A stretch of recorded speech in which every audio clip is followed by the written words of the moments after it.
Could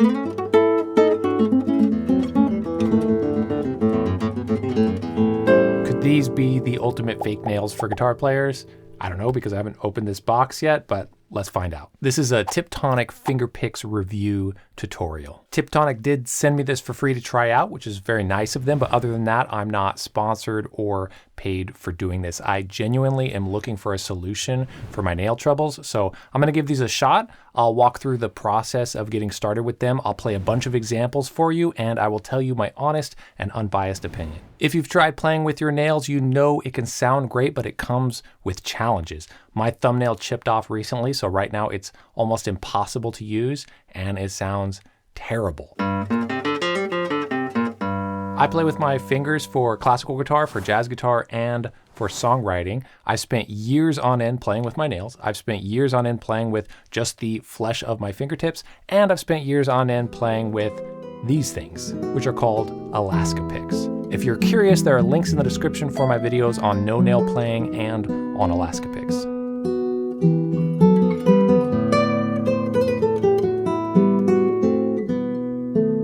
I'm back now to preferring playing with my nails, but I'm struggling to keep them from breaking. So I decided it's time to try some sort of fake nail solution for the guitar. And these are supposed to be as good as fake nails, but removable, which sounds pretty good to me. Let's see how it goes. What I have here is specifically Tiptonic's Finger Picks sampler package. Let's open this up and let's see what's in here. We got all these fake nail style finger picks with different labels above them. There's this transparent fingernail sizing chart.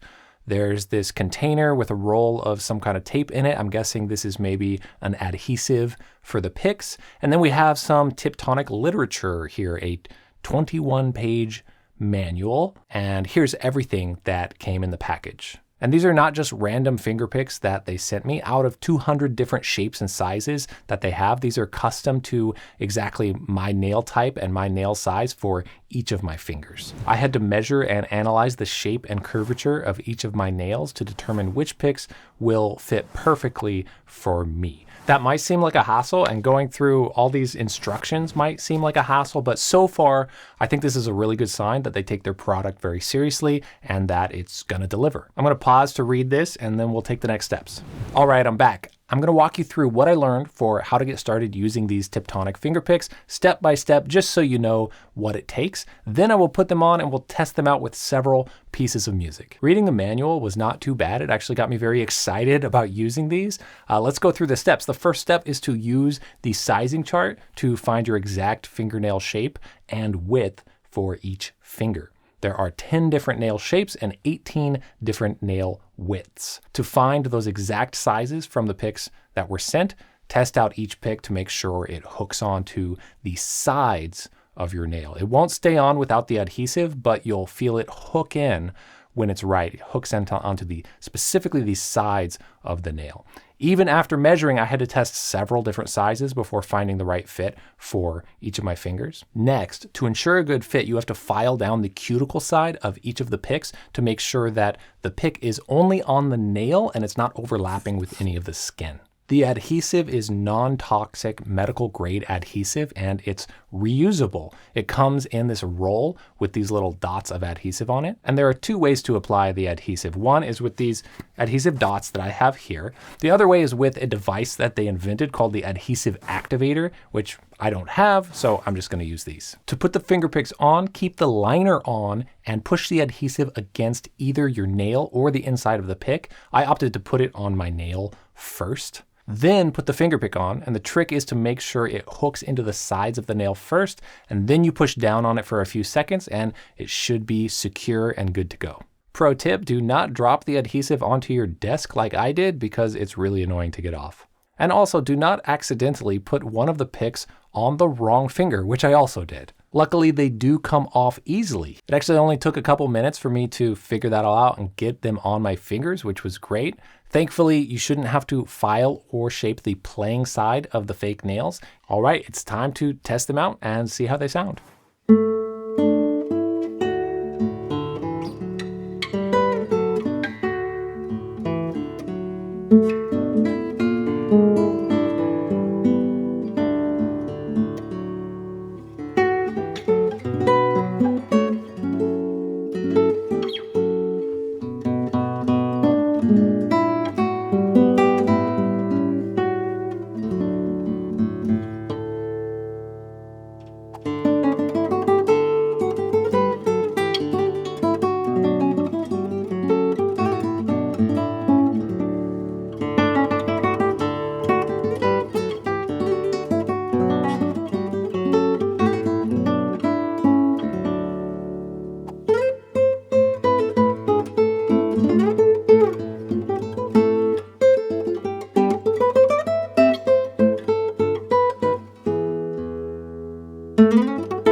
What do you think? How did they sound to you? Take a second, let me know in the comments. I'd love to hear from you. As for my conclusion, first of all, I'm very impressed with the design and the engineering and just the creativity of these picks. This is really a unique solution to fake nails for guitar players.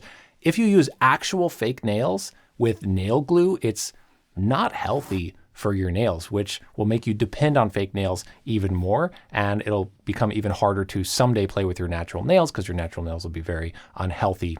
So if you ever want to do that, that's a dangerous road to go down. Not to mention that typical nail glue is toxic and you probably don't want to be breathing those fumes. I think the somewhat involved process for finding the size and figuring out how to use these, it makes perfect sense. I'm not disturbed by that at all. I see this as a positive, not a negative, because it's a result of the level of detail and intentionality that Tiptonic has put into making these. It's not instant, but once you figure it out, you don't have to do it again. Obviously, being able to take them off and put them back on is a huge plus, and being able to do that is not nearly as much of a hassle as I thought it would be, so I was pleasantly surprised by that. And you can just keep them on for hours, actually. You can wash your hands and it's not a problem at all. I took a long lunch break in between playing some guitar. I did some chores and stuff like that, and I kept the nails on almost the whole time. As for the sound, right off the bat, they don't sound exactly like playing with natural nails, but that is to be expected at first, especially before getting used to them. They sound a little more like playing with picks than with nails, but they are picks, so that shouldn't be a surprise. The secret to making them sound more like nails is really to work on our own technique, to work on the technique of plucking from the spot right where the skin and the nail are both touching the string at the same time. That technique for plucking is exactly the technique that you're supposed to use for playing with natural nails. So fake nails or real nails, if you don't do that, you're going to be getting a lot of clicking sounds, which is what I was getting when I first tried to play with my nails, and it's what I am now getting when I'm first trying to play with these Tiptonic finger picks. So it's obviously going to take some adapting, some getting used to, and that's perfectly reasonable. I was able to get a pretty good sound with Alaska picks for a long time, and using these Tiptonic picks will certainly be a whole lot easier than that. I'm eager to slowly dial in the tone, figure out trying to get that exact sound that I want over time. For example, I ended up doing some polishing and shaping on the playing surface of the picks after all, even though at first I thought I wasn't gonna need to do that. That polishing is helping already a little bit. In the end, I think I'm going to use these kind of as fake nails, mostly when I need to replace a nail, when a nail breaks and I need to let it grow back in, but I can't afford to not play. And I'll probably use it, use maybe a whole set of them or use one at a time during those instances while I'm waiting for nails to grow back. And that's a really invaluable thing to have. So I'm grateful that these exist and I'm excited to be able to use them. I'm guessing you're a fingerstyle player. One of the best parts about playing fingerstyle is being able to play solo guitar music that sounds complete totally on its own with one guitar. If you want, you can get my free solo guitar arrangement pack, which includes tons of music and tabs in it, including classical pieces, chord melody arrangements, jazz arrangements, and more. Just click on the link in the top of the description or go to soundguitarlessons.com/moon to get that sheet music for free. My video on the top 4 fingerpicking patterns just crossed 1 million views. If you haven't seen that video yet, I recommend watching it next. There will be a link here on the screen and also a link in the description to go check that out if you want to. I post a new lesson video every Tuesday. Make sure you're subscribed. Thank you so much for watching. Take care and happy practicing.